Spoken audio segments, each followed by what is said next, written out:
Lo voy a firmar todo y luego vemos. ¿Tu credencial, Sams?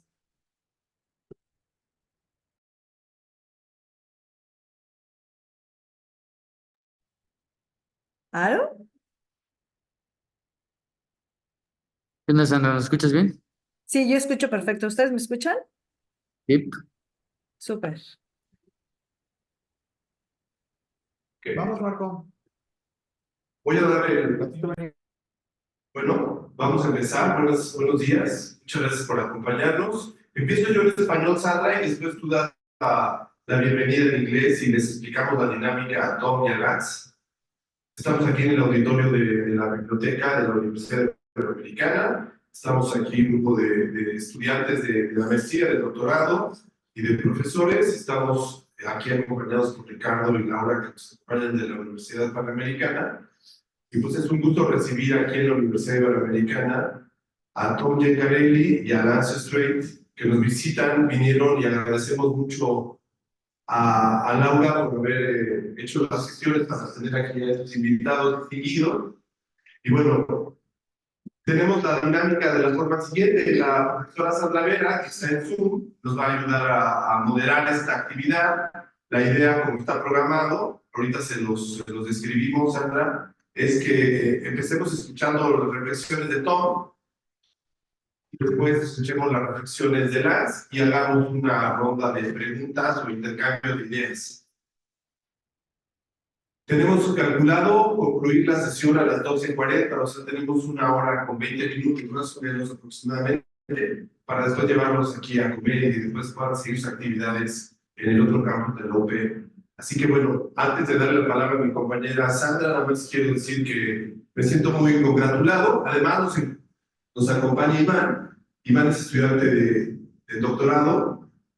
Él va a leer y hacer la presentación de Thom y de Lance.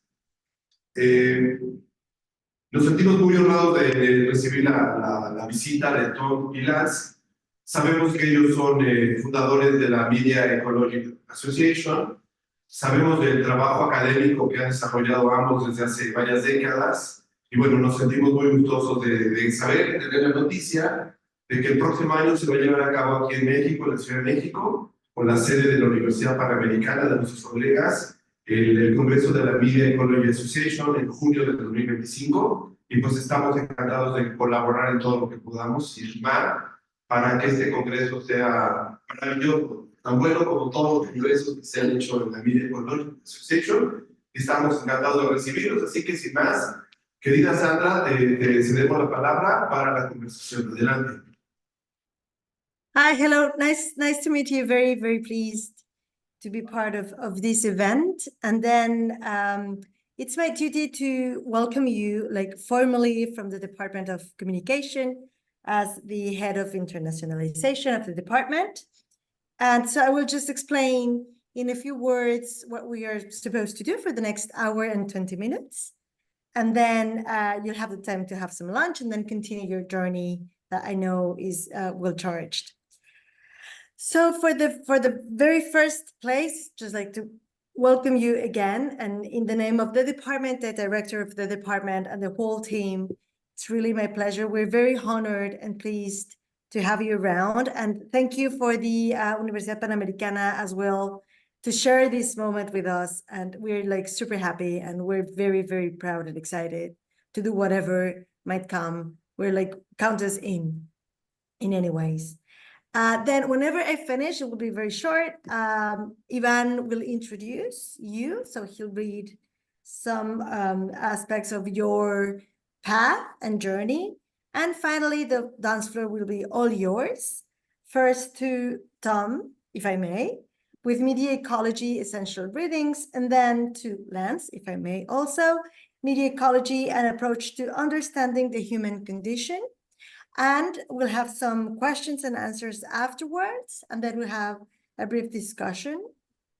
And I would just like to start asking a couple of questions which are very common, as I know for you. Like one is, what is media ecology? Thinking of it not only as a like field education perspective that you have already presented, but like coming to this idea of the importance of thinking in terms of media ecology and thinking in terms of how you have this approach to understand linking technology and human condition, knowing that for sometimes we've turned to sociocentric visions or perspectives, and now we have something that's very hybrid, as we can just like formally tell right now.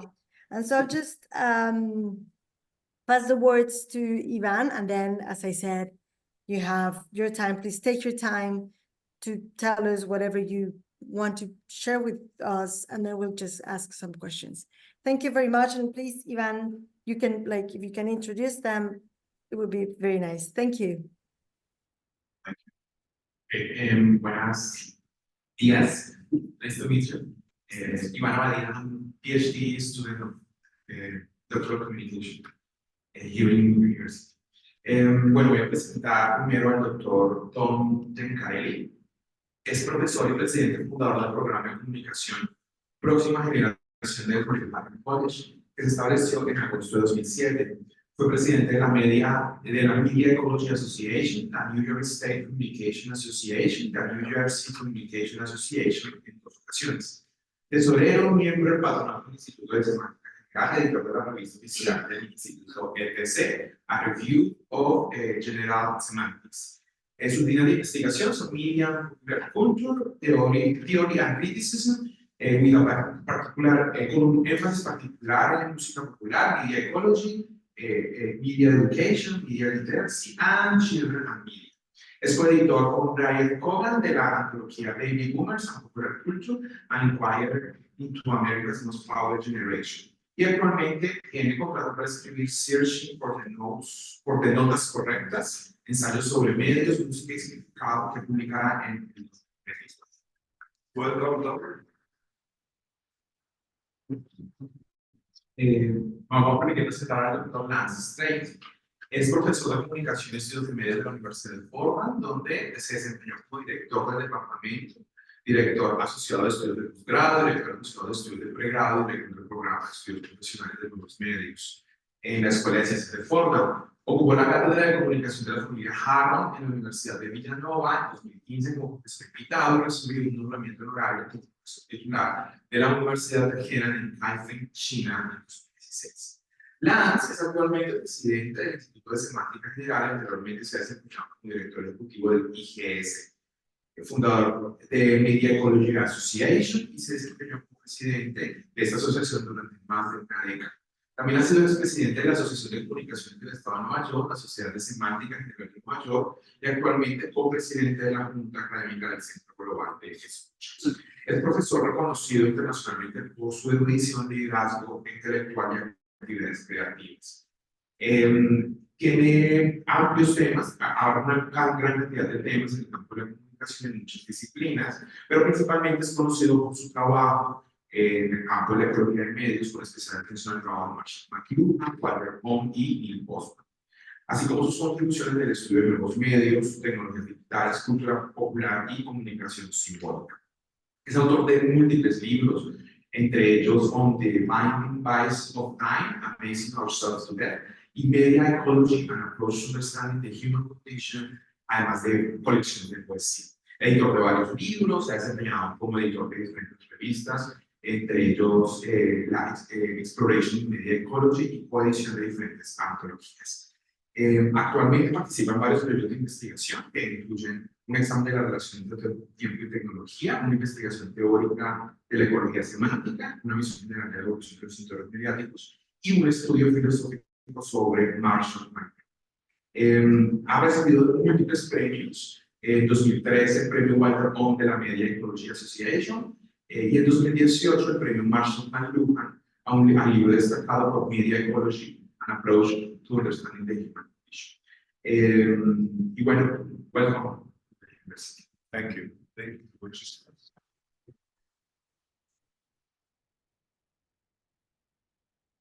Go ahead. Thank you. Go, please.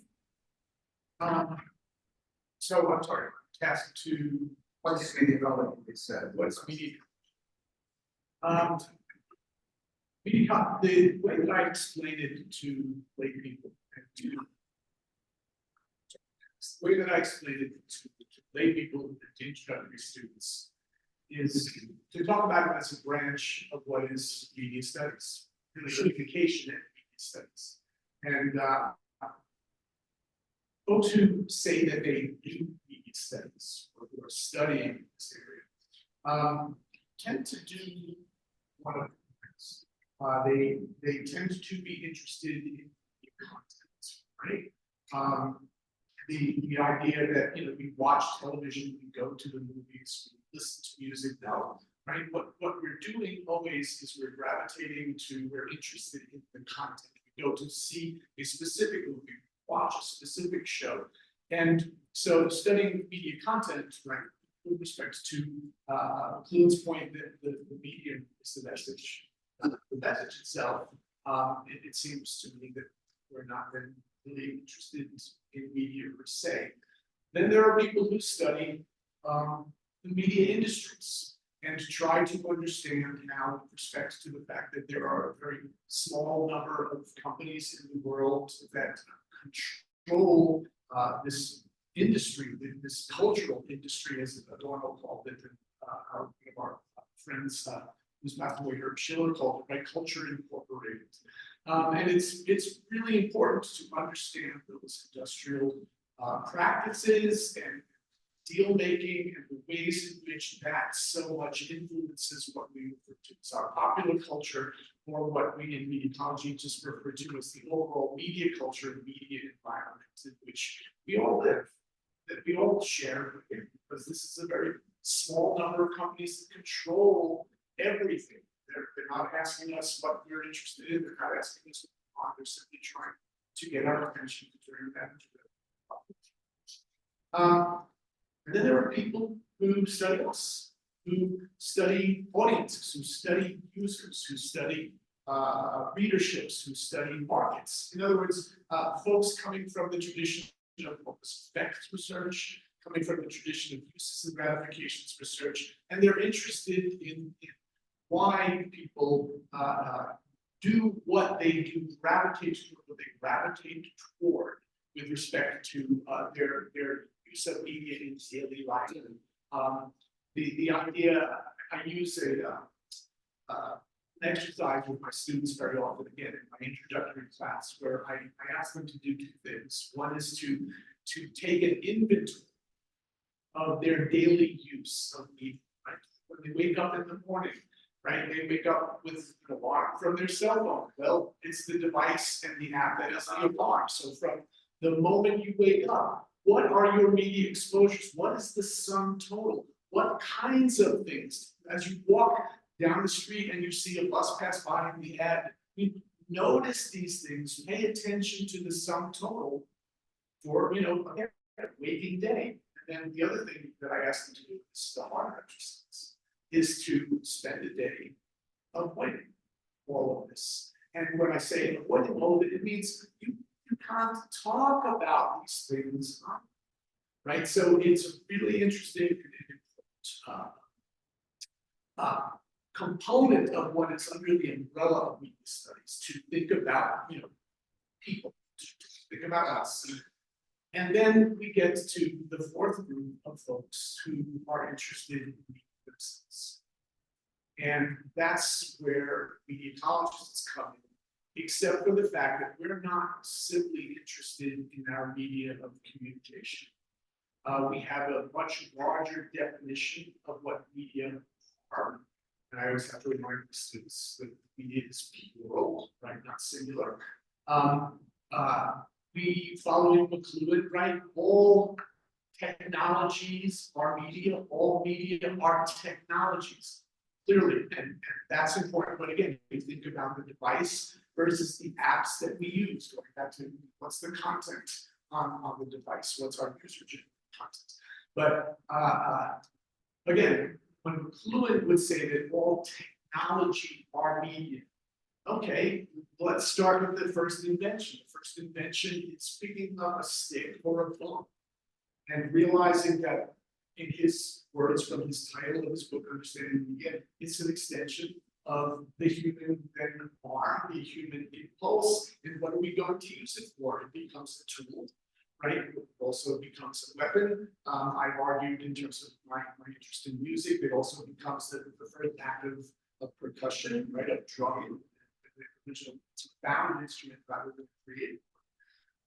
Language itself is a tool, it's not hardwired into the species, right? So there we get to the first step in really thinking about our media of communications technologies, although again, as a person who comes from a background in music with an interest in music, I always point out that while speech language and conventionally shared system of speech language is the first revolutionary invention, in that it sets the table for it's the first step into our moving toward becoming the civilized species and one that has dominion over the planet. The arts came first. The arts as symbolic forms of communication came before a conventionally shared system of language.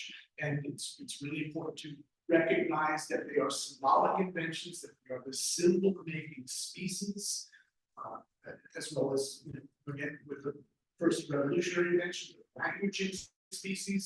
But all of our arts are forms of symbolic communication. They are invented, and music, is an invention long before we get to the Middle Ages and do notation.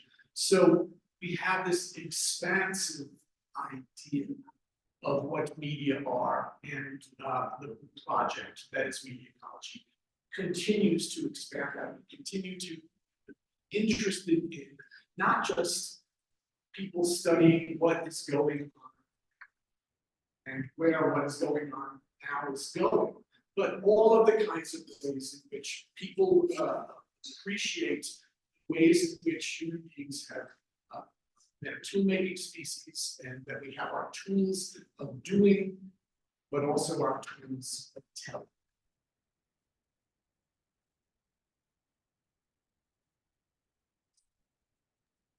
Thank you very, very much. I really appreciate the way you present it, not only because you explain what others say, but what you stand for, and also very clearly presenting other schools. And I would like to come back to this idea of revolution and what you think on the backstage of bringing in a fifth revolution or not, or stop calling them 1/5 revolution, but many revolutions in the making, which is what you've already said.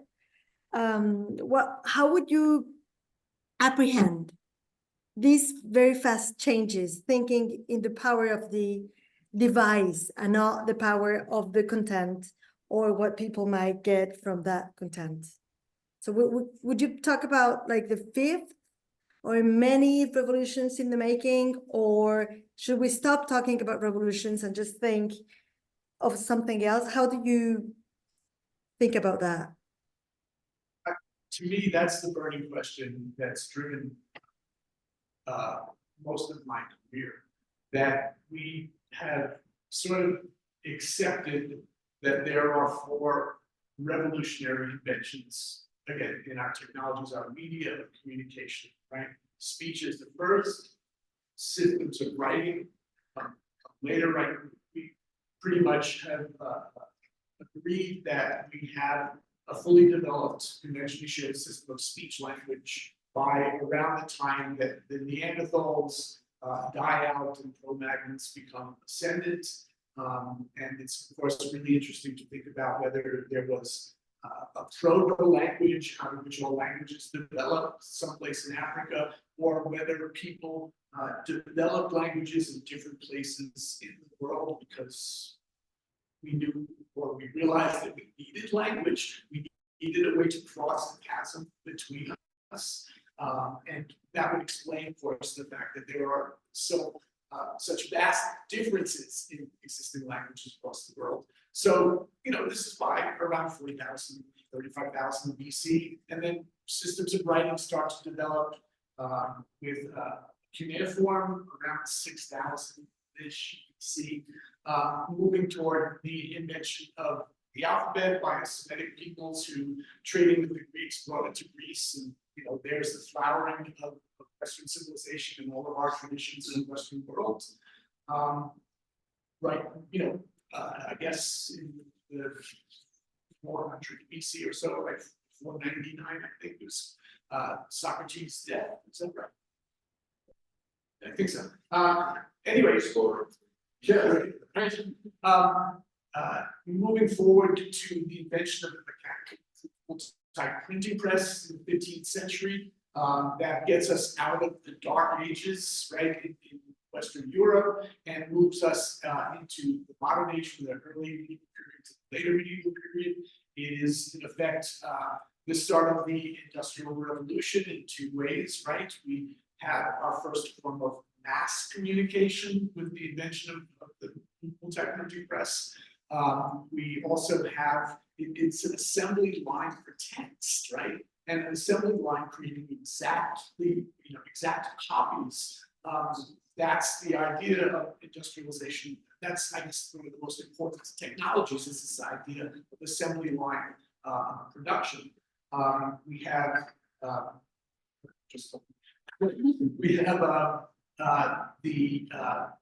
we move into the period of the Renaissance as a result of ideas that impact art, such as perspective and vanishing point. We move into the age of Enlightenment. We realize, with respect to the idea of culture's communication, that language becomes a barrier, along with natural geographical features like rivers and mountain ranges. And so that's the beginnings of recognition of nation states, division of culture by language. And then in the middle of the 19th century, we move into the electronic age, where instantaneity, right, the fact that our communication can now transcend the previous boundaries of space and time, although of course with the book, right, we already have transcended the boundaries of time, but now we're doing it all across the space and time in Einsteinian sense, right? And of course, then a professor of ours, Terence Ram, added within the electric and electronic age the idea of an image-based revolution that is not necessarily the photograph and the original motion picture camera projector, but which were mechanical. Once we have imagery to the extent that we have in the age of film and video, especially, we start to move out of a culture of literacy and into a culture of images and image-based. Images are easier, right, than making sense out of little black marks on a page or on a screen. Images allow us to a continuum of being passive viewers and listeners to watching in ways that, professors of film and video are teaching their students to really understand media and be able to create, so that they're learning and thinking about it in much more active ways than a typical viewer does. And again, in an age when we get all of our news and information from audio and video, rather than from reading, rather than from engaging with print and text. This is the hallmark of post-literacy. But having agreed that there are these 4 or 5 revolutionary inventions that we have brought about, now we're like, what is happening now? Have we undergone what would be a 5th or 6th revolution? Are we already on to a 7th or an 8th?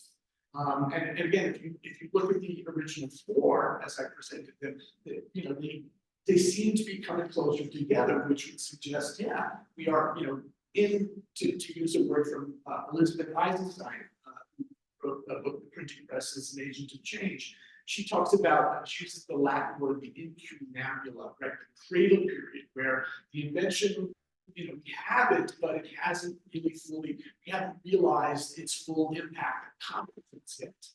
And so, when we think about the invention of the computer, when we think about the invention of the internet and the part of it that we use, the World Wide Web, when we think about the mobile internet and our use of mobility, where, again, I am known anywhere in the world connected to this sort of decentralized central nervous system. When we think about social media, when we think about artificial intelligence, when we think about embodied artificial intelligence in like robots, when we think about the singularity and its possibility, the question that we have to ask is, are these revolutionary inventions, are they having the same effect as the foundation of these 4 or 5 that we all agree on? And if so, what is that consequence? Which is to say, what, and maybe I should have said this in the first place, what makes the invention revolutionary rather than just evolutionary? It changes what it means to be a human being. It changes what it means with respect to how we live our lives as individuals and negotiate and navigate our way through the world. But it also impacts how we live together communally and in a global village, right? To use McLuhan's term, right, where things in Athens, Greece are the same as they are in Athens, Georgia, States, but also in an age of globalization, which is a economic term that's different from what McLuhan meant by the global village. So again, to me, this is the burning question with respect to the world we live in the contemporary moment. Are these things a revolution in the making? If so, how? With what effect?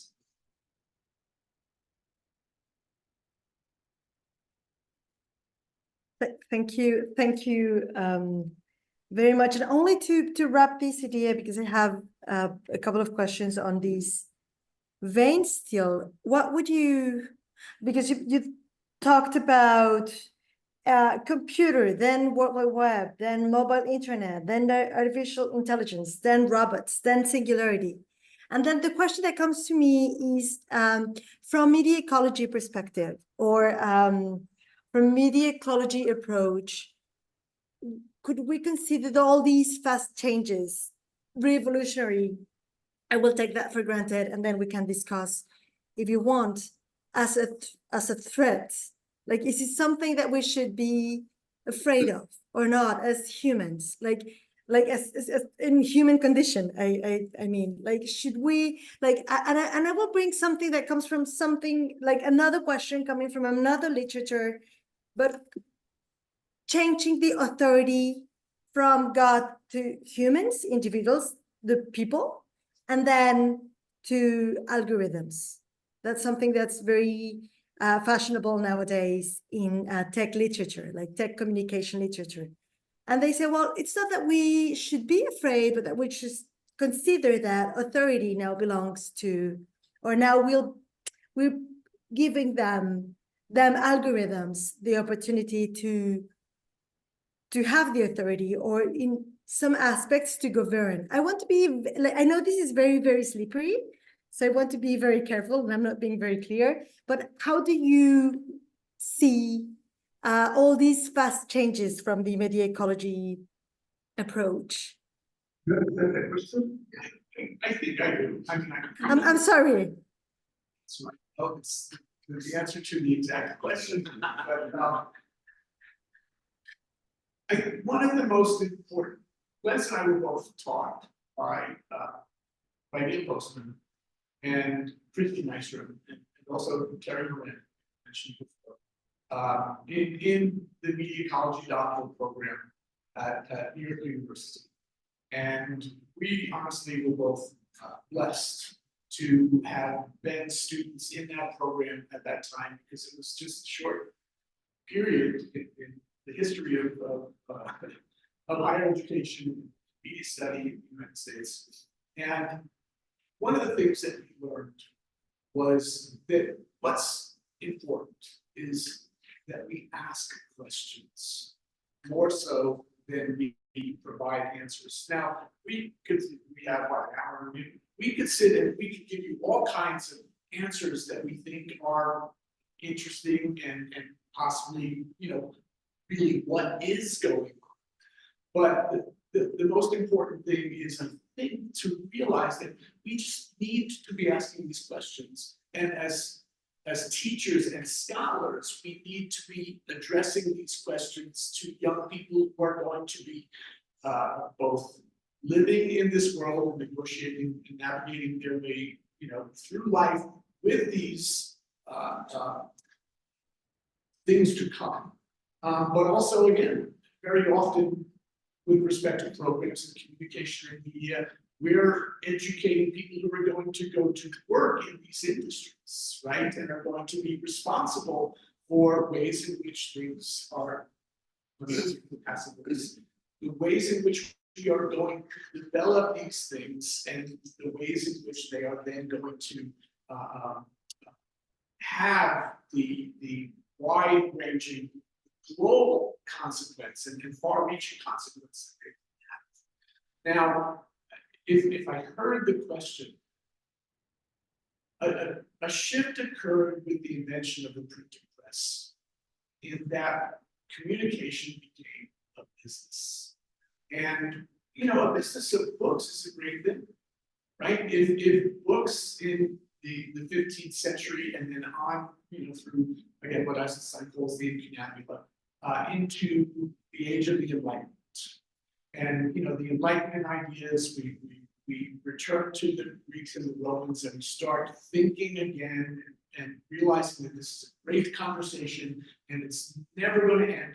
But we're reading in careful and slow ways. We're engaging with these texts so that we can think about things and then hopefully make our contribution. But that's a great business.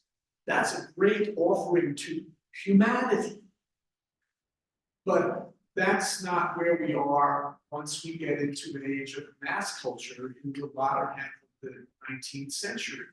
And it's certainly not what we're talking about when we get into an age of television in the Hollywood model of what television is, that instead of providing people with content that is going to be edifying and that's going to, help us be better as cultures and civilization.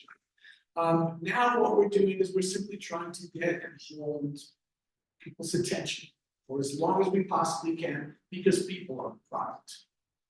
The ideas in the book are not the product, it's people's intent. There's this commercial imperative that says that's what our purpose is as an industry.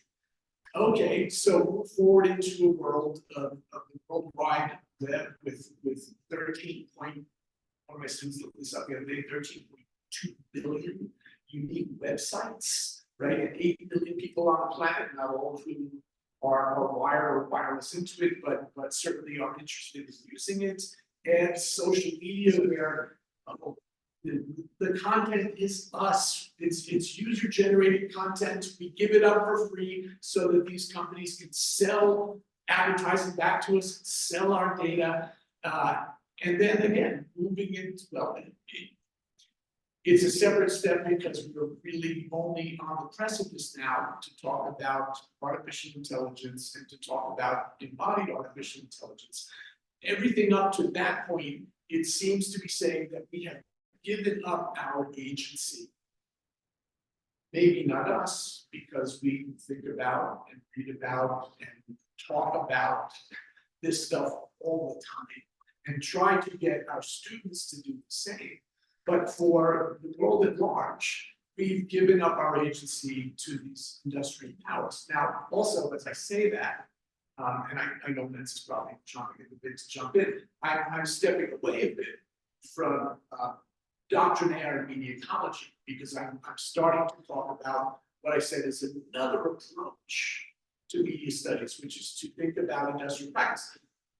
But if you follow my line of thinking, it really is looking at these inventions and how we have made use of them, directed as it may be by the powerful.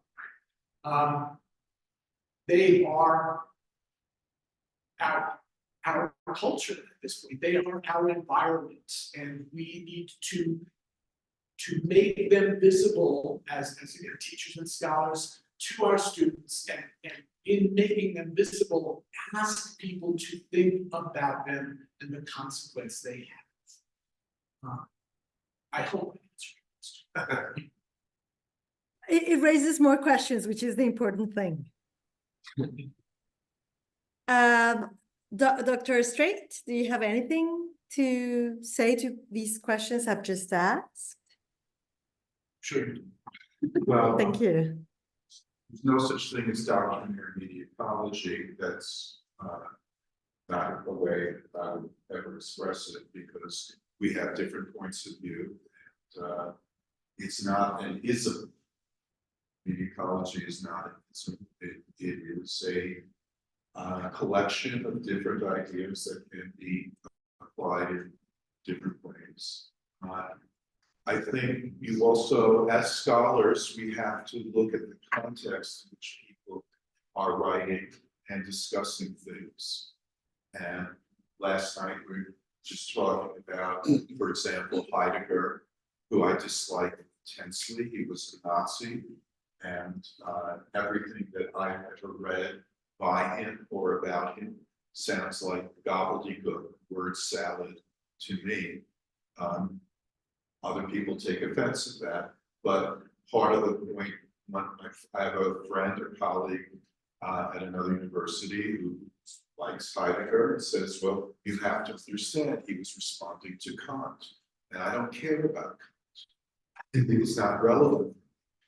So in the same way, why do we have in this tradition, and it really is much earlier on, people talk about revolutions?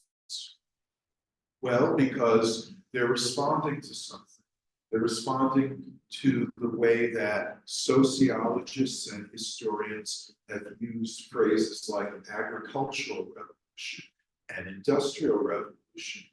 They're saying we have an alternate way of looking at things that involves a different kind of periodization, a different way of dividing up history, and to say that more significant are the changes in the way that we communicate.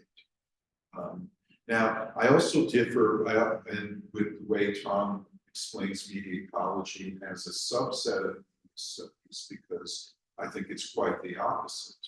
And media studies, as most people understand that today, is a subset of cultural studies.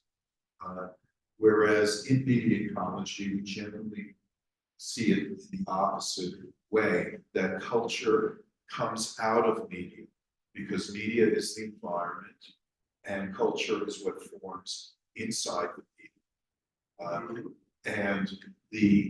When we look at the idea of a medium as environment, in biology, for example, you make yogurt by taking the medium of milk and put a culture of bacteria inside that medium, and it changes the nature of the environment, and we get yogurt out of that. And so in the same way, Edmund Carpenter, a colleague, anthropologist who worked closely with McLuhan early on, said, I see it as media swallow cultures whole. So what remains of a culture is, as I said, like residue at the bottom. Because, and this is what we see, is that this isn't Western culture anymore, this is something new.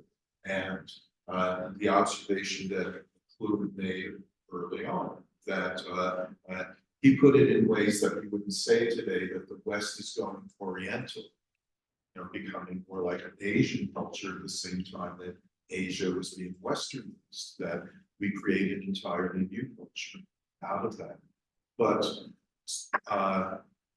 just to the point, I think that the idea of revolution is sort of fuzzy to me, so I don't like to use it. And I think what it points to is the most basic idea that you introduce a change into a system, and that creates a new system.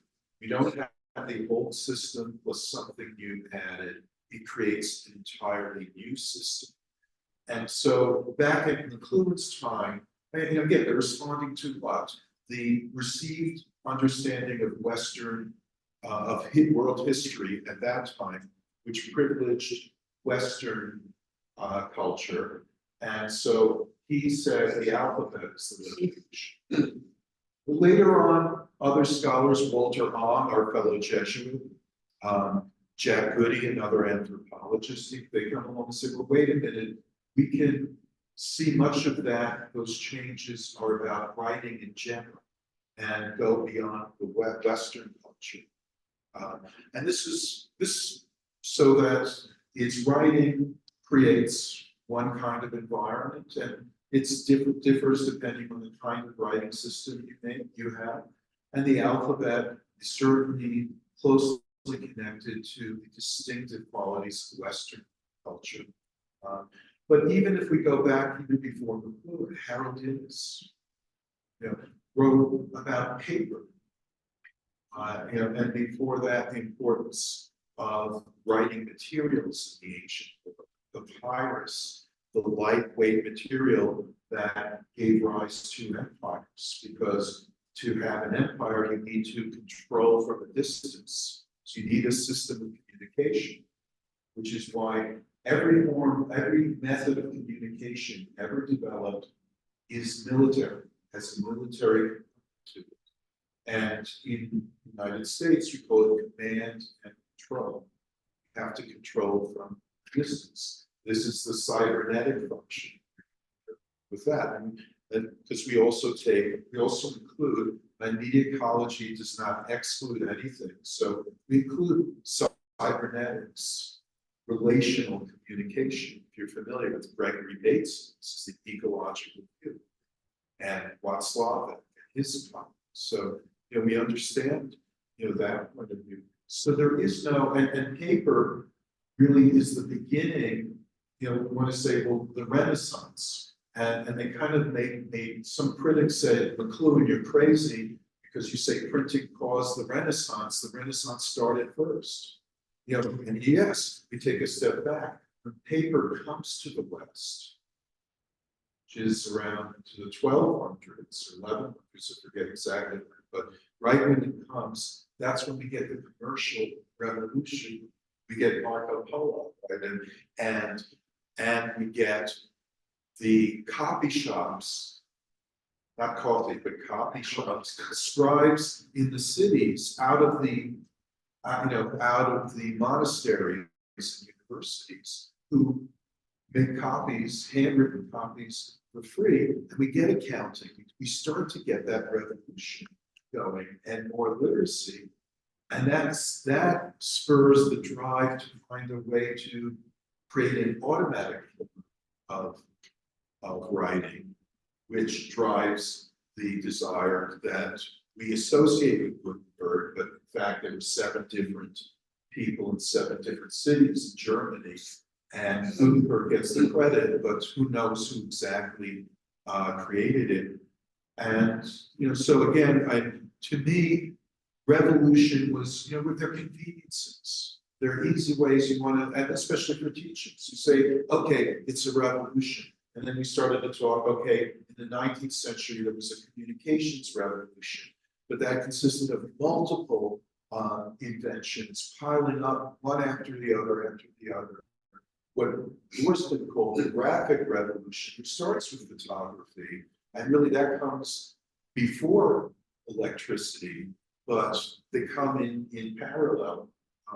So that's where I prefer to talk about the environment and just the idea that we live in a media environment, or in an environment that consists, so I guess I'm segueing into my book, where media ecology, an approach to understanding the condition. And in that book, I tried to synthesize different, what's different kind of strains of scholarship that become part of the media ecology tradition. Try to synthesize it, create a new synthesis, and move the field, both introduce it in a way, but move it forward. And so we really live in our environment. It starts with what scientists look at as the environment. geology, astronomy, the physical environment, and also the biological environment, the biophysical.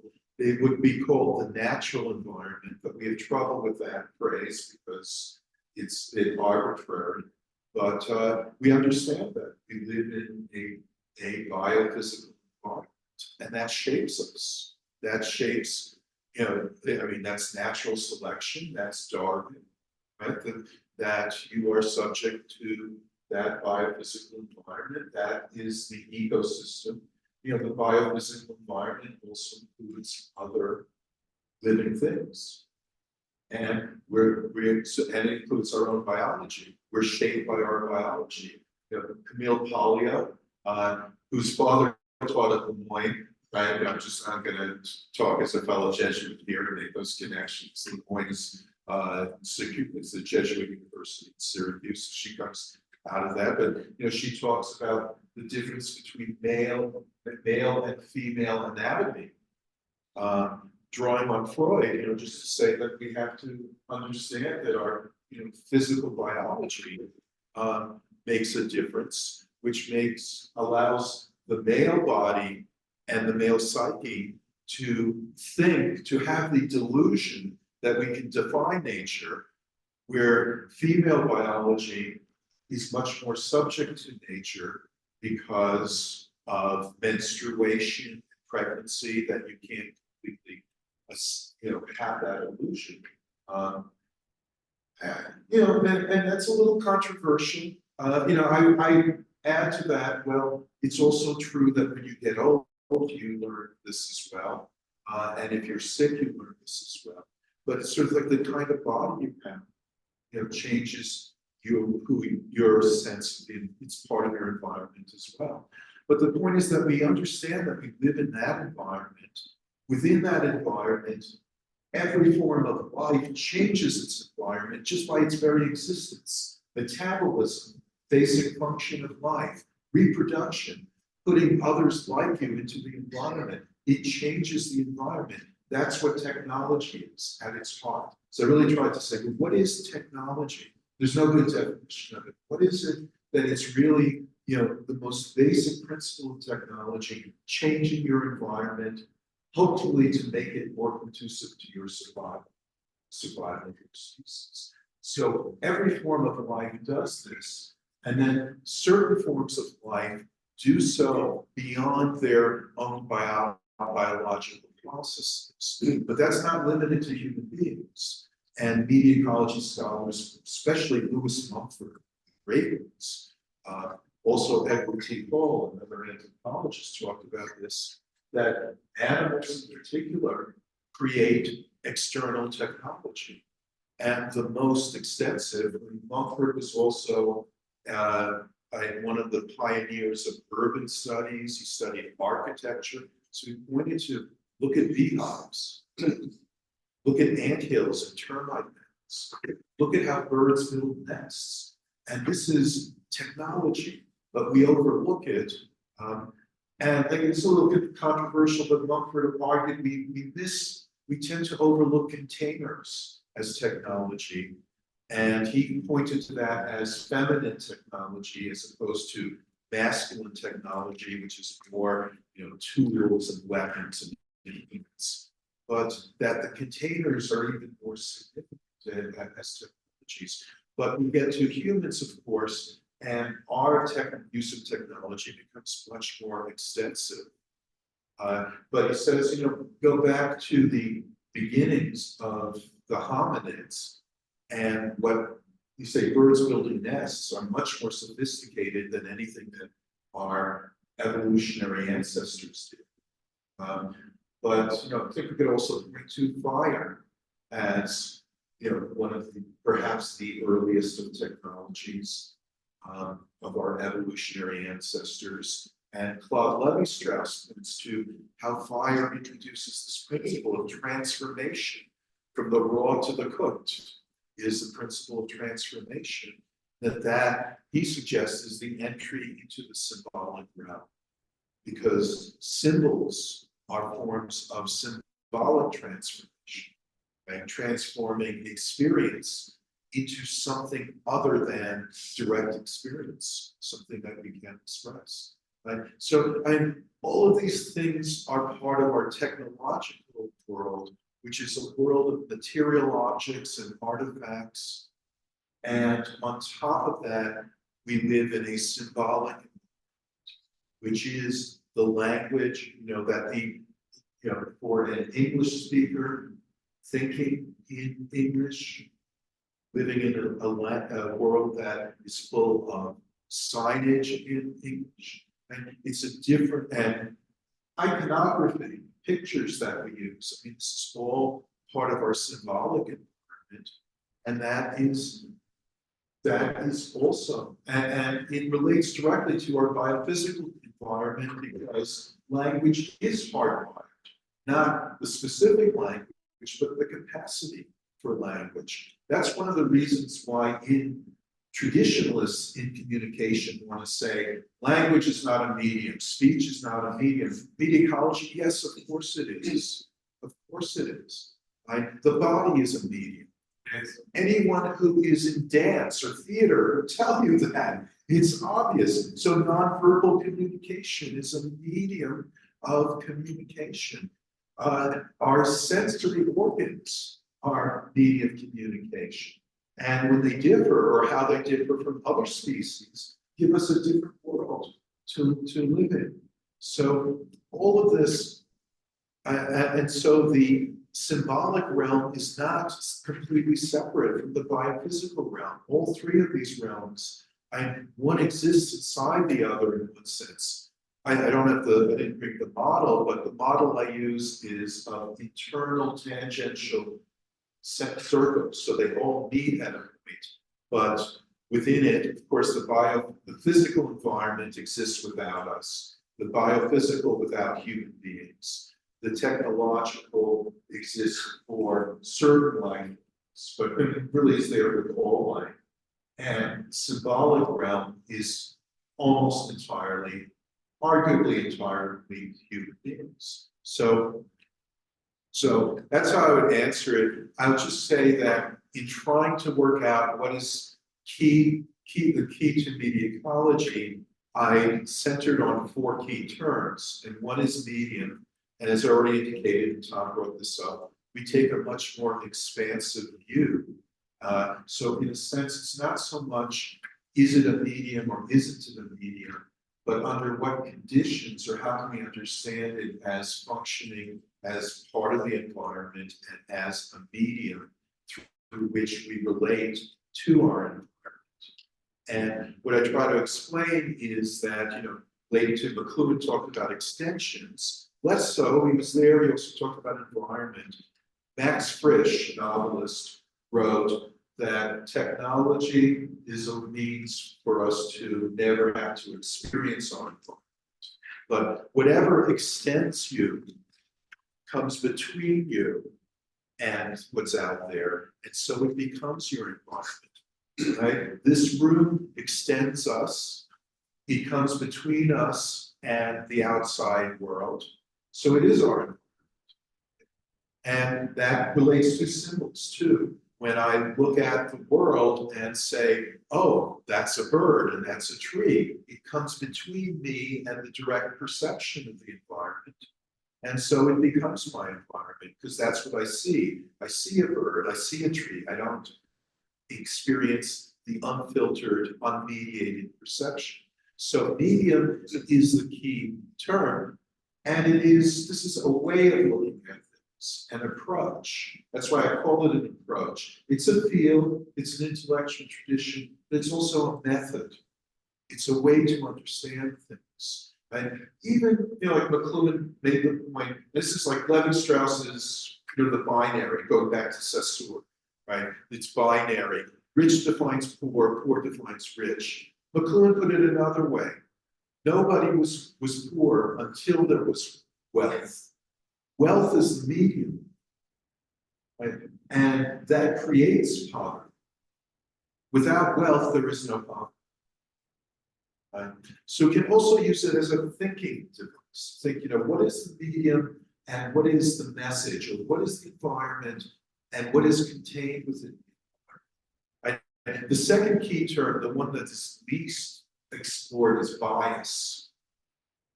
And it's different from the way people use bias typically these days. But I looked at we look at the etymology of the word bias, and it means slant. It means incline. We even use those words in this other way to say a slanted opinion, an inclination. But it means, the bias of gravity is for things to fall down. And it could go the other way, but the bias is towards the bigger body, the more mass. It attracts the smaller mass. That's the bias. If you know your laws of thermodynamics, the bias of the universe is towards greater entropy. And it can go the other direction, but the overall bias is one way. And the bias of stone is hardness. Right? This is where Laura's Aristotle, it had a response to something. There is a bias inherent in materials, right? So you want to build a wall out of stone. You don't want to build it out of water, right? It's not going to work. Right? There is a material bias, and that is why stone is also useful as a weapon, right? But it is not so good as a pillar. You can use it as a pillar. So the bias of a medium of communication, right, is in a certain way, has certain tendencies. Our old professor, Neil Postman, made it equipped that you cannot do mime on radio, right? Yeah, but it's also that the bias of images. This goes back to the philosopher Suzanne Langer, brilliant philosopher, too often. Bias of Suzanne Langer, yeah. The bias of images is towards emotion. And the bias of language, of words, has more of a cognitive bias. It allows for, you can have in other ways, but it has more of an intellectual bias. So you can make statements with images. You can't make a statement with a picture. A picture does not make a statement. People say it does, it does not. It only makes a statement when you add the words, right? So you say, what is the bias of the medium? So the bias is within the medium in its characteristics, but it also directs us to the effects, which is the third major point. Thom mentioned effects. I try to not confuse the two. Effects in mass communication is about the effects of content. But and McLuhan's point was, people talk about violence on television and its effects. The real violence is being done by the fact we have television. So it's what are the effects of the medium? How has social media changed the way that we live? Right? We live in a different kind of environment, and we understand this better and better, especially as we got to the late 20th century. And in systems theory, we have the ideas of emergence and chaos and complexity. And we understand that when you have an environment, things emerge out of it. Terence Deacon, a systems thinker, a student of Gregory Bates, talked about downward causality. Not the two billiard balls, one hits another. That's where you get into this determinist trap and crap, right? But the bias of we play on the table, and the table constrains your actions. It doesn't determine what the billiard balls do, but it limits the possibilities of what can happen. Right? The downward causality of the environment onto what's inside the environment. And that, of course, is the fourth key term of environment itself, and the definition of media ecology that Postman put forth when he introduced it, saying that he's not creating it, he's just giving it a name. It's been around, and we can trace it back to antiquity. There's media ecology in Plato, there's media ecology in the Bible. but that it is the study of media as environments, which actually goes back to the point that media and environments are synonyms, which is why I just added to it as just an add-on, that it's also the study of environments as media, because this room is a medium. And it's also, again, in a kind of Batesian relational sense, our relationship, situation, Goffman sense, is just a situation. Teaching a class is a medium, just the idea of a class, and a relationship, like a parent-child relationship or a teacher-student relationship. I'll just add, today, I have Google alerts set. I know it's vague, but I just got an alert, a Google Scholar alert, that a woman, I don't know who she is, but she published an article in a feminist journal. And it's an article about a Chinese woman writer in China, and it's about romance as medium. And that's media ecology, right? That's why it's not doctrinaire, because somebody comes up with that, and they say, can we think of romance or love as medium? And a real media ecologist will say, sure, that's great, because let's explore that. Let's take that as an approach and say, what can we learn by thinking about love or romantic love? What can we learn by looking at it as a medium of communication, or a medium of expression, or a medium of relating to one another? And that's what media ecology is all about. And that's why it appeals to independent thinkers, but it does not appeal to people who want simple answers, simple, easy answers. If you're a Marxist, it's very simple, right? Neil Postman said, just conversation, if I said to you that societies are conservative, they tend to reproduce themselves, do you think that's some kind of astounding revelation? Right? But that's what it is, So, for us, really, if you're going to follow this pathway, we have to understand, what do we mean by medium? How do we understand this approach? And then let's look at the literature. What are people saying about romance? And understand, what is that? What is the concept there? What is going on? It takes more work. It's not so easy, but it's also true in our field of communication. And it's like, history, we pass by history, right? It's easier for them because, there's new stuff going on. But most of history already happened. Right? It doesn't change too much. Like literature, there's new literature, but most of it's already there, right? But for us, it's constantly changing, right? Communication is constantly updated and altered, right? And so it's much harder for us if we want to do it well. If you wanted to, and it's the problem with our field, to be honest, as someone who, I was a communication major as undergraduate, doing it for master's and PhD, and I'm in a department of communication, but you can do it really superficially and just, do that and get by. But if you really want to do it well, it takes work and a lot of stuff. So just say that. It's hard. And unfortunately, the old people, the old guard, especially in our Jesuit universities, don't quite understand that. They think theology is more important, even though that hasn't changed too much. Changes a little bit. It's supposed to be about the eternal. We're exactly the opposite. All right, I know I talked.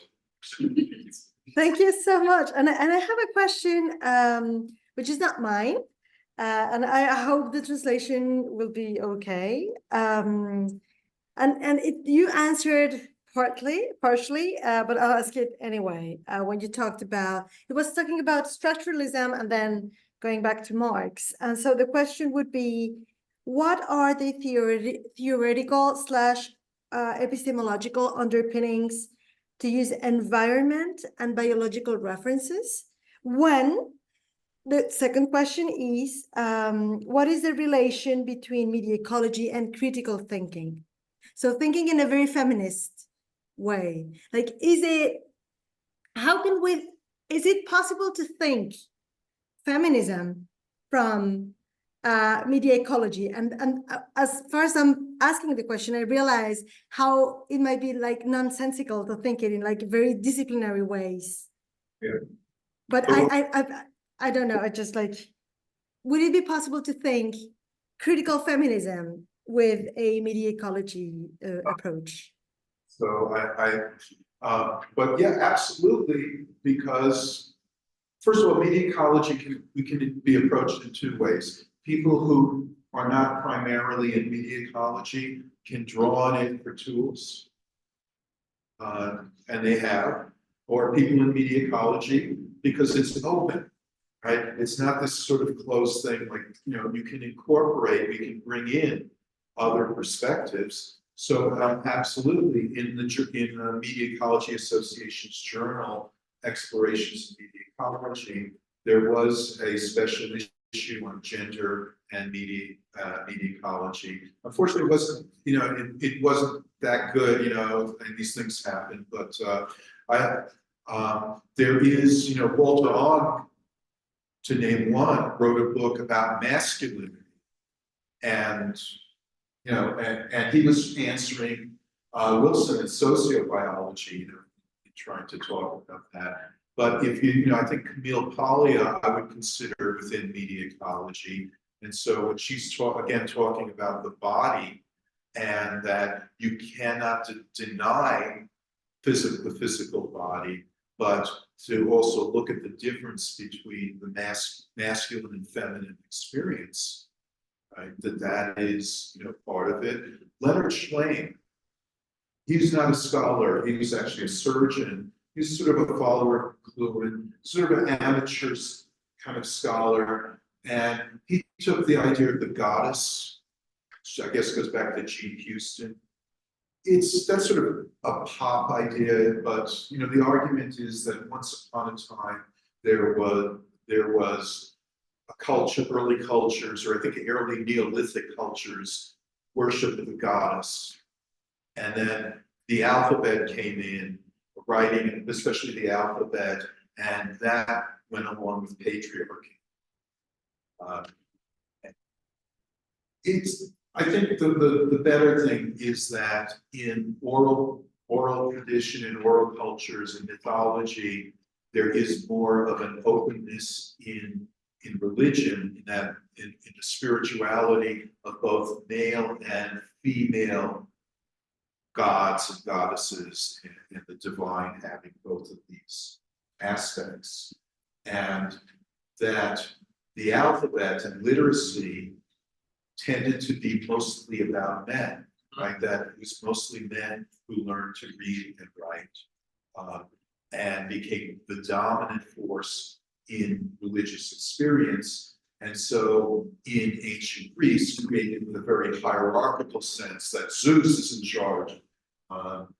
And in the Israelite religion, you know, it's going to monotheism, conceived of God in a masculine form, and that informs all of the Abrahamic religions.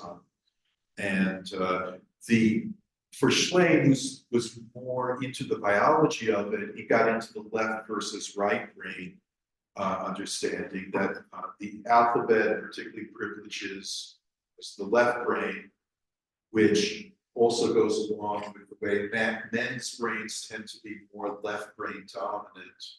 The old theory was that women are right brain, but in fact, better understanding is women are balanced between the hemispheres, but that privileges the oral and the sort of holistic view, relational view, which the alphabet is not biased toward, it's biased toward the opposite. Shlain also pointed out, I don't know if this is true, I remember, you know, this is in his book, The Alphabet versus the Goddess. I can't vouch for this, but according to him, the biological difference is also in the eye itself, that the men and women's retinas differ.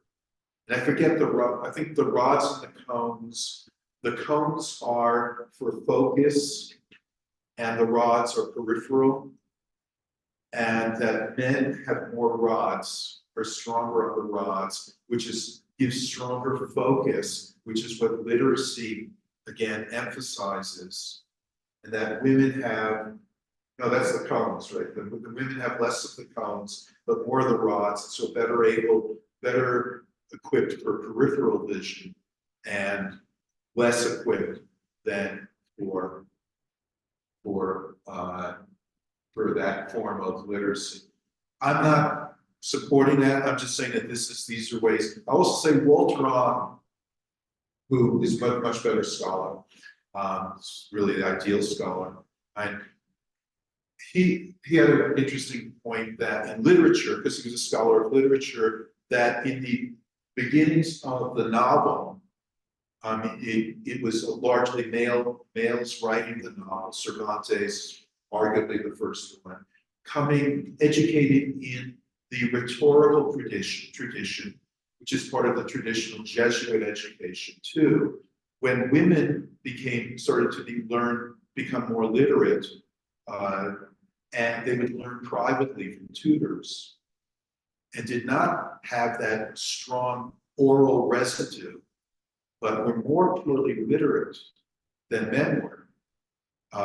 And so they were the ones who really created the novel in its modern form. So think about, the Boston, at least, in English literature, and especially the 19th century, how it was really the women who defined it in pure form. So, I mean, these are just ways that I'm aware of. I actually had a graduate student in English. We don't have a PhD program in my department at Fordham, but I was a student in the English department who took a course with me and was interested in ecology.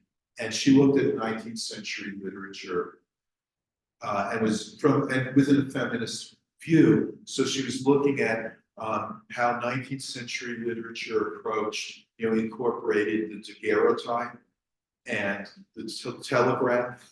And I forgot there was one other technology, I forget now, but I remember, for example, the telegraph. There was popular literature about the telegraph. Many women were telegraph operators, and there was a whole genre of romance over the telegraph. So again, there's enormous possibilities. It really is an area that remains so far not well tapped into, but it's open to them. We welcome them. I know, too much. No, thank you. That was amazing. All of this is amazing. And I don't want to take all the time. Go, please. Question from Neil Postman rejected saying it's theory. It's not theory. McLuhan said, I don't try to prove anything. I'm probing. Neil Postman rejected theory because he said it's humanistic, not scientific. He believed in science, and general semantics is, privileged, it's an empirical method applied, but social science, he felt, is kind of just bullshit. Or he called it, we're just telling stories. That's really what it's about. Storytelling. He called it moral theology. But I thought Walter had the best movie for me. He said, I reject theory. The root meaning of theory is vision. It's a visual metaphor, and he wanted acoustic metaphors, which is why I stopped calling media ecology a perspective, because that's a visual metaphor. And I looked for the alternative, an approach. An approach is more of a physical metaphor, because we're poor on acoustic and tactile. Can you grasp some metaphors? So I try to minimize reliance on visual metaphors, because I am guided in many ways by Walter Hahn as well as by Neil Postman. I don't know, Tom, if you want to sit in or Go to the next question. Sorry. Okay, well, if you, because I have, Ivan has some questions for you. So probably he can ask them. ¿Me escuchas ahí? Or as you wish, as you wish. Sí, sí, escucho. Alejandro va a hacer una pregunta, le vamos a pasar el micrófono para que Sí, se- sí, claro, por favor. Thank you very much. Well, last you talked about Neil Postman, and in Technopolis he said that technology is new what. So would you think that in the arguments you just said, so media is technology? How would you describe that? And to Tom, McLuhan has been very criticized about saying that media is a message, because they said how, there's code, there's transmission, there's a form, there's an ambient. But with IA, maybe that can be real, because some media can be autonomous and can make a message, especially because of these programs that can create messages without people making messages. So what would you think about that? And for both of you, you talk a lot about books, but what would you say, or how to approach to research about books, but not just books, because it's been almost 500 years of the analog format, but other formats that come from books. How would you approach that? We can investigate books. There are a lot of books, but there are a lot of formats. So that could be complicated to study different formats that come. And the last, how maybe we can publish something about these people that you mentioned, because they are not very well known, especially in Latin America. On a lot, of course, Biglia, Havelock maybe, but not in this post. There are not a lot of Spanish material, so maybe we can try to make something with the American University, or to publish the book, to translate some of these articles. Is the device of communication, it's not even in Spanish, even in Spain. I pity whoever has to try to translate his. This is very, very difficult. So your first question was about technology, and of course, you talk about technology as a medium, which also includes not just the hardware, but also just technique. The assembly line is not a material object, it's a method, and you can have a conveyor belt, or you can have McDonald's method of making hamburgers. So the alphabet is not a physical thing. You can write with pen and paper, you can write on chalk, you can write in the air, on sand, in the beach, it's a method. But Postman's point, which is derived in large part from Jacques Ellul. So I don't know if you, have Jacques Ellul, and that's might be easier because it's in French, it's closer. But the point is that technology becomes the dominant force in our culture, and technology is helpful because the French talk in very high level abstraction. It's just like la technique, and like you have to really look into the book, and it's like way into it that he says it's about efficiency. And Postman's much better in pointing to Taylorism, as the key point. But it's this method of saying what is the most efficient means to an end, and that is the governing principle, and nothing else matters. No other, you cannot inject religious, moral, ethical, and considerations, because efficiency trumps everything else. And there are many examples of this. With my students, I ask, did you all grow up with, save the rainforest? Yeah. So, well, why? What's the reason? And they say, The first they say, it's like good, but what is the reason? Is it, because it makes oxygen. Yes, it's a factory for making oxygen. It's an efficient way to make oxygen, right? And I probe them a little more, maybe one of them will have heard, you find new cures for diseases from plants and animals. I say, you keep saying, do it because it's God's creation, right? Because it's a sin. Right? We cannot engage in this sort of discourse. If you want to argue, it has to be through efficiency. And if you have a problem, you solve it through a technology, but that will create new problems, which must be solved again through technology. Never say don't do it. It's always, there's a new problem, let's get more technology. Right. That's right, tell them we're never gonna say, let's cut down on using energy, just do less. We're just going to do try to find some other method to stop global warming. And they're probably gonna end up shooting a lot of crap into the atmosphere to block out the sun, which will create new problems, and you're all screwed because I'm gonna die. For the kids. But anyway, but Elul had a really great remark to your point about the God. Because Postman is using this kind of rhetorically, but also that that we don't serve. In his book that followed the end of education, he originally was going to call it "No Gods to Serve," and this argument was if you have public education, you must have some ideology, mythology, some God, whether it is the God of Abraham, Isaac, and Jacob, or the God of capitalism, or the God of Karl Marx, or even the God of science, the God of Einstein. Right? It has to be something, and we don't have any gods anymore that we share. But Lowell makes the point. He says that what is sacred, and what is sacred for traditional people? One of the things that is sacred is nature.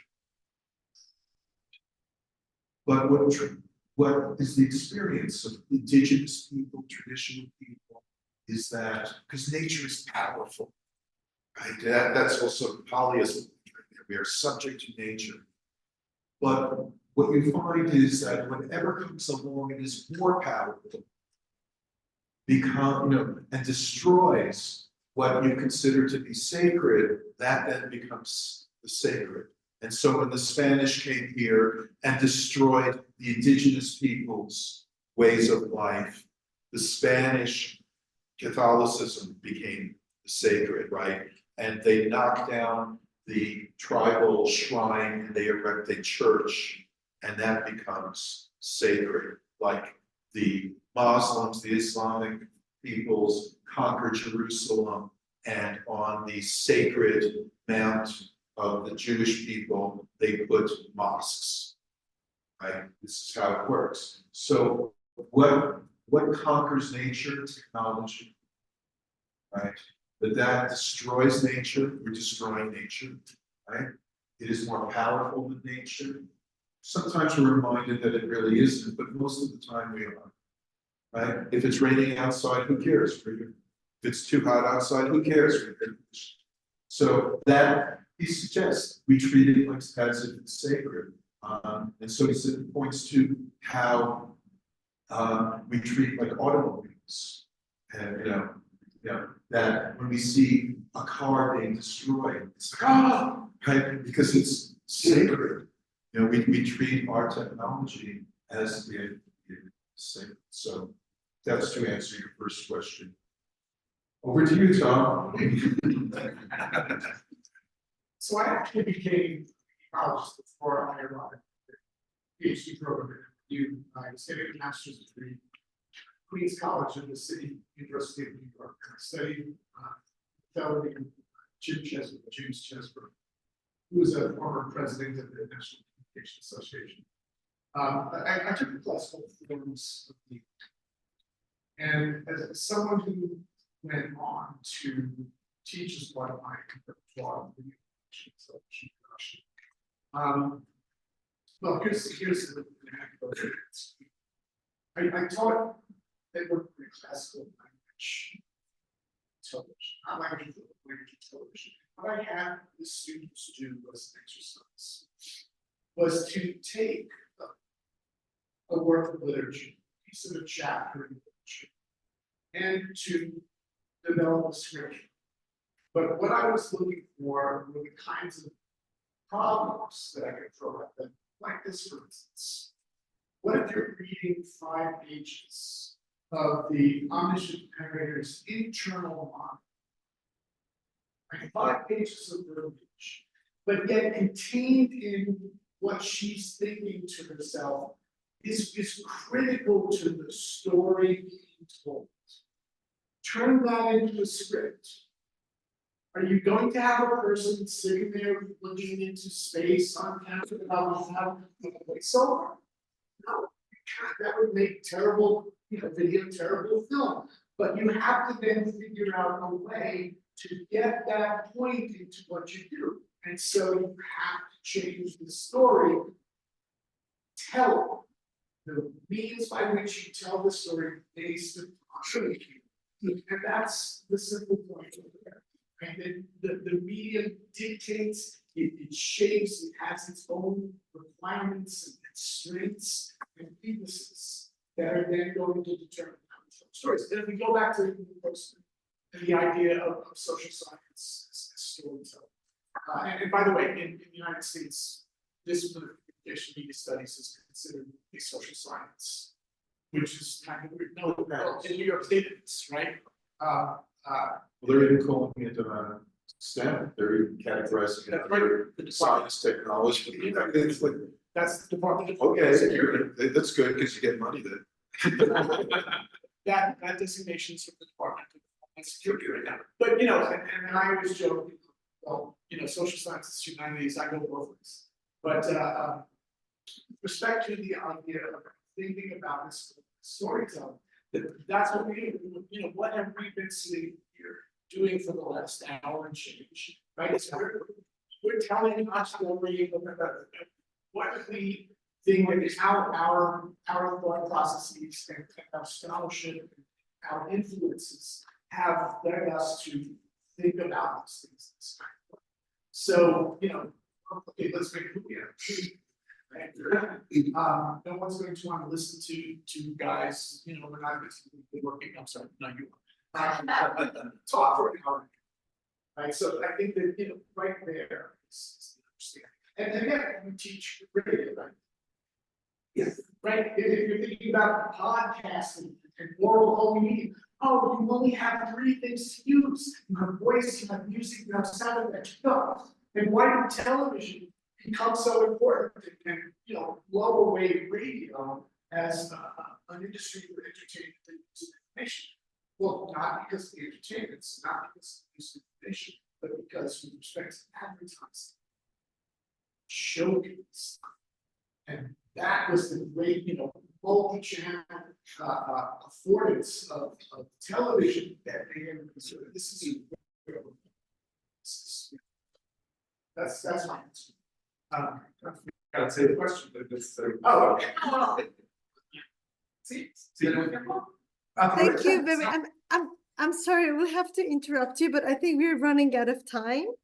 I'm really sorry. It's a pity, but you can have some more of the discussion during lunchtime, which you are going to get right now, if I understand correctly. And so it's only my duty to thank this very first part of a large, I hope, discussion about all these aspects that we've been talking about. And I really want to deeply thank you both, and also thank Laura and Ricardo from Universidad Panamericana. And please take us into account for anything you need for the organization, logistics, programming, whatever we can bring up to for the next Congress. Please. And so with these words, I'm officially ending this part of a conversation and thanking you all very much. And I don't want to cut your lunchtime. So Samuel, I don't know if you have anything to say, or just like we finished this Zoom transmission, and then you can go up for lunch. Well, we invite you to the General Semantics Institute. We are going to have an online on April. And it's a opportunity for you to attend this online seminars later in September. And of course, to promote this thinking of these influencing pulse, but shaping pulse into the new generations. Of course, to college, etc. So papers from general studies, so we have seen from this event. So, well, that's my PR to mention. So, let's see, you went on something. Well, you know, I do want to say, well, first of all, I mean, you have or you can get from them our emails and invite you, please feel very welcome to stay in touch, to follow up. And the Institute of General Semantics, and General Semantics is older than media ecology as a coherent field. It's well, really, ecological traditions, it's a discipline, but we consider it part of media ecology, and at the same time, we use the Institute to support media ecology. So, and you're very welcome to find out more about it, and even provide memberships. Some of the president, the treasurer, provide complimentary memberships for you. And as Ricardo mentioned, we are doing an online symposium next month, and there's a call that's on the website, and the deadline is the end of this month if you're interested. But we also have a really lovely event in New York City. If you're ever in New York City, first of all, just please certainly let us know. But we also do this lovely event with a symposium, but also we have a dinner in the Alfred Korzybski Memorial Lecture. It's going to be September 20th and 22nd. If you've heard of Marianne Wolf, she's from the field of education, but has written, it's really one part of this relatively recent idea of neurological research on how reading changes the brain. That's something that McLuhan understood intuitively, and people dismissed it because there was no scientific evidence for it. Later, decades later, there is scientific evidence, and she's part of this new group of investigators who have found that literacy, learning to read and write, changes brain structure and function. But and she used to be at Boston College, by the way, which another Jesuit connection here. Although she's now out in California, but she's going to deliver the Korzybski lecture, and very relevant for us in the field of education. But so I really invite you for this, and just generally to stay in touch. We can, for the Media Ecology Association convention this year, we can squeeze you in. The deadline is over, but there's still time. And then next year, Laura is in charge. Laura is a trustee of the Institute and going to be vice president. She's vice president-elect of the Media Ecology Association, as you've probably heard. The MEA's annual convention for 2025 will be hosted by Universidad Panamericana, and we'd love for you to all take part in it. And then maybe in another year, you can host it here, because MEA, we've been started at Fordham, been there 3 times. We've been to Santa Clara, we've been to Boston College, we've been to St. Louis University, and Rio just a couple of years ago. So I think I think that Ibero-Americana, you need to step up here